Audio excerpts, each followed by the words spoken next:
우리가 하게 될 콜라보 체험 활동 수업은 일단 크게 보면 한 7단계 정도로 나눠서 진행이 된다 이렇게 보시면 될 것 같아요. 그래서 첫 번째가 문제 탐색하기, 두 번째는 그 문제를 좀 더 명료하는 단계. 요거는 이제 우리가 피상적으로 보는 외형 쪽으로 보는 문제와 실제 그 문제의 인식까지 문제를 명료화하기까지는 이제 약간 다른 분석 방법이 좀 들어가야 됩니다. 그러니까 우리가 일반적으로 보는 문제보다 좀 더 심화해서 문제를 분석하고 그것을 통해서 어떤 것이 진짜 문제가 무엇인지를 찾아내는 그런 과정이고요. 그렇게 진짜 문제가 무엇인지를 찾아내게 되면 해결책의 뭔지를 찾을 수가 있어요. 예. 그래서 해결책을 찾아서 그 해결책도 뭐 한 번에 한 가지의 해결책만 나오는 게 아니라 여러 가지 해결책이 많이 나올 수가 있습니다. 그래서 그 여러 가지 해결책을 통해서 해결책 중에서 우선순위를 정해서 그것을 순위를 정해서 여러 가지 해결책들 중에서 어떠한 것이 가장 적정한지, 어떤 것이 현장에 가장 적합하고 어떠한 것이 현장 사람들한테 가장 적합한지를 찾아내게 되는 것이죠. 그래서 그런 것들을 실행을 해서 마지막 성찰하는 단계까지 그렇게 나눠져 있다 이렇게 보시면 됩니다. 자, 그래 문제의 형태를 보기 위해서 우리가 이제 일반적으로 문제를 인식하는 단계를 볼게요. 이 옆에 사진을 보면 뭐라고 나와 있어요? 예, 어떤 그림이 나와 있어요, 여기? 예, 강아지가 응가를 한 그 그림이 나와 있죠. 자, 여기에서 우리가 이 그림에서 문제가 있다면 뭐가 문제라고 판단이 되시는지. 여러 가지 많은 문제들이 사람들마다 생각이 다를 겁니다. 어떤 사람은 주인이 똥을 안 치웠구나 생각할 수도 있고, 어떤 사람은 이제 개를 묶고 다니지 않는다고 생각할 수도 있고, 어떤 사람은 강아지가 똥 싸는 게 문제다 이렇게 생각할 수도 있어요. 자, 그러면 우리 만약에 개가 똥 싸는 게 문제다 한번 생각을 해보시죠. 개가 똥 싸는 게 문제다. 개가 똥 싸는 게 문제라면, 개가 똥 싸는 게 문제라면 개가 어떻게 하도록 하면 돼요? 개가 똥을 못 싸도록 하면 됩니다. 근데 개가 똥을 못 싸면 어떻게 되죠? 개가 똥을 못 싸면 개는 죽죠. 그러니까 개가 똥을 못 산다, 똥을 싸고 다니는 게 문제라고 하면 문제 해결책은 안 나옵니다. 개가 똥을 못 싸게 해야 되거든요. 자, 그러면 개가 똥 싸는 게 정상이에요? 개가 똥을 안 싸는 게 정상이에요? 똥을 싸는 게 정상이잖아요. 그래서 정상인 것을 문제라고 판단할 수는 없는 겁니다. 두 번째로 개가 여기저기 돌아다니면서 똥 싸는 게 문제라고 볼 수도 있잖아요. 그러면 개가 여기저기 돌아다니면서 똥 싸는 게 정상이에요? 개가 화장실 가서 똥 싸는 게 정상이에요? 원래 물론 강아지 중에 진돗개 같은 경우에는 집에서 절대 똥 안 싸죠. 근데 대부분의 강아지들은 아무데나 똥 싸죠. 아무데나 똥 싸는 게 정상입니다. 근데 강아지를 교육시켜서 화장실 가서 똥 싸게 한다는 것 자체가 교육을 시키면 가능은 하겠지만 글쎄요. 어찌됐든 강아지가 아무데나 똥 싸는 게 정상이기 때문에 그것을 문제로 삼을 수도 없다 이렇게 말씀드릴 수가 있죠. 자, 그러면 사람이 개 주인이 똥을 치우지 않는다. 개 주인이 똥을 치우지 않는 게 문제다. 이렇게 한번 생각을 해볼게요. 그러면 개가 똥을 치우는 게 아니라 주인이 똥을 치우지 않는 게 문제다. 자, 그러면 주인이 똥을 치우게끔 하려면 어떻게 하면 될까요? 그 사람 비난하면 될까요? 비난하는데 그 사람이 멘탈이 강해서 그 비난을 그대로 다 씹어먹으면 어떻게 돼요? 소용이 없는 게 해결책이 안 나옵니다. 그래서 사실은 사람의 생각을 바꾸는 건 그런 해결책은 불가능합니다. 사람의 생각을 바꾸는 건 불가능해요. 그래서 여러 가지 해결책 중에 사람들의 생각을 바꿔서 해결될 수 있는 그런 문제는 그건 해결되는 문제가 아니에요. 이렇게는 가능하겠죠. 개가 똥 싸는데 그것을 방치하는 그 주인한테 징역 2년을 선고한다 그러면 어떻게 되겠어요? 그건 무슨 독재 국가도 아니고, 말이 안 되는 형벌이잖아요.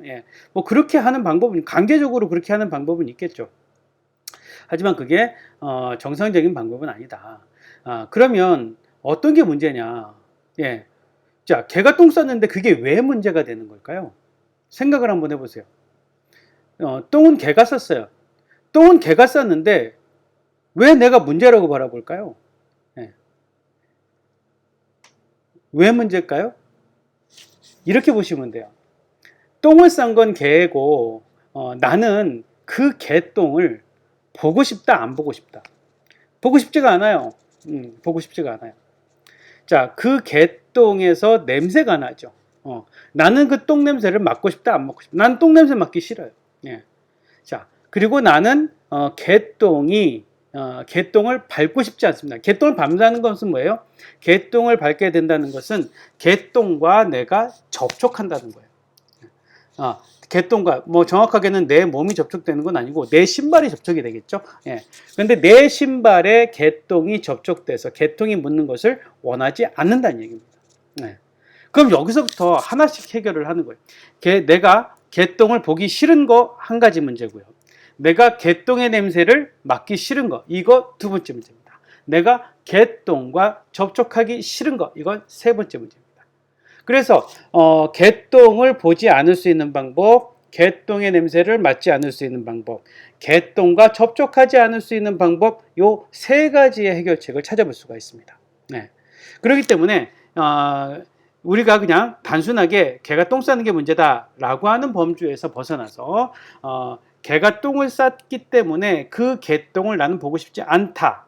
나는 그 개똥의 냄새를 맡고 싶지 않다. 나는 그 개똥과 접촉하고 싶지 않다라고 하는 그 세 가지 문제에 대한 해결책을 각각 제시할 수가 있습니다.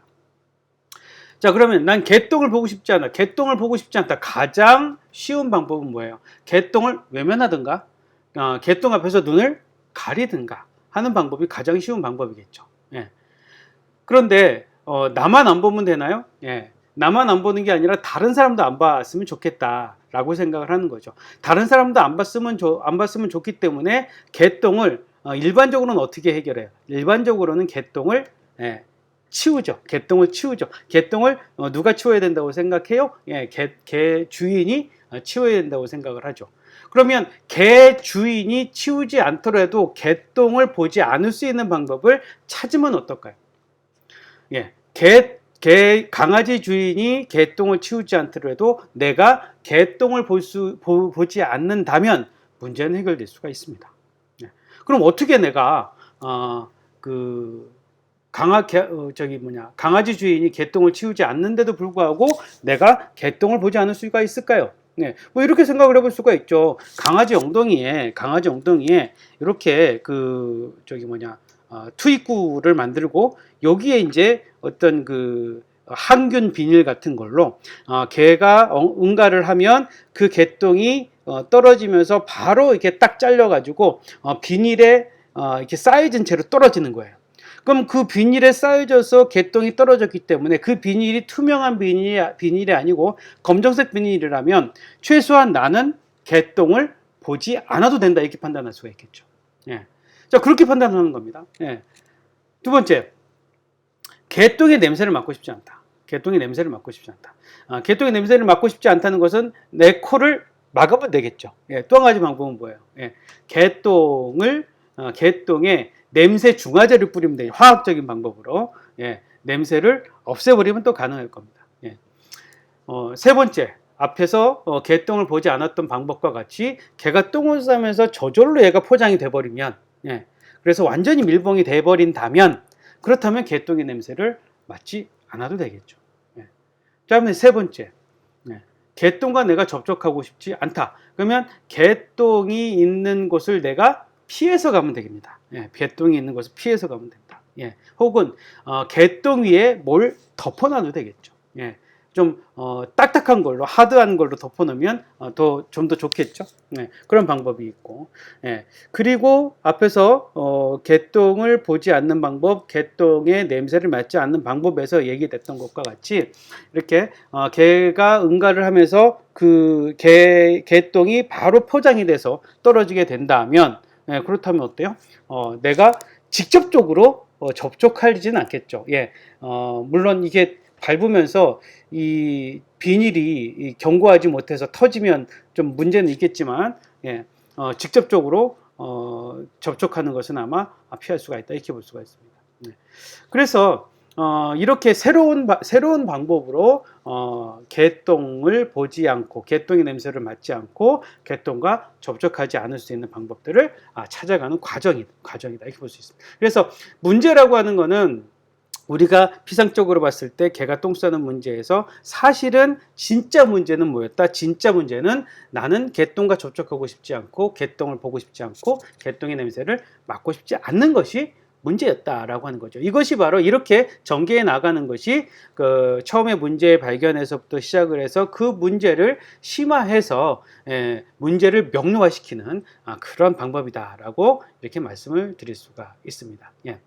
한 가지 예를 한번 더 들어볼게요. 예. 자, 이번에는 아침에 일어나는 문제 한번 보도록 할게요.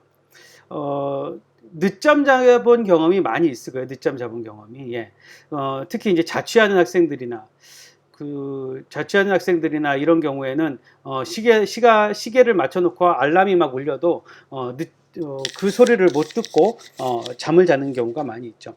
요즘에 이제 스마트폰 갖고 많이 하는데, 스마트폰으로 이제 알람을 맞춰 놓고 잠을 잤는데 아침에 보면 내가 이미 일어나야 될 시간이 지나 버렸어요. 뭐가 문제일까요? 알람을 듣지 못한 걸까요? 아니면 일어났는데 다시 잔 거예요. 뭐가 문제죠? 어떤 게 문제일까요? 자, 여기에서도 우리가 일반적으로 우리가 문제라고 생각하는 건 어떻게 문제라고 보냐 하면, 너무 피곤해서 알람 소리를 듣지 못했다. 너무 피곤했다라고 하는 게 문제예요. 그러니까 피곤하지 않으려면 어떻게 된다? 일찍 자야 된다. 뭐 이 얘기밖에 할 수 있는 게 없죠. 근데 여기에서 좀 더 근원적으로 문제를 들어가 보면, 일단은 알람 소리가 들렸어요? 안 들렸어요? 알람 소리는 분명히 들렸는데 내가 기억을 못하는 거예요. 알람 소리를 듣고 스마트폰이 울리면 끄죠. 꺼버립니다.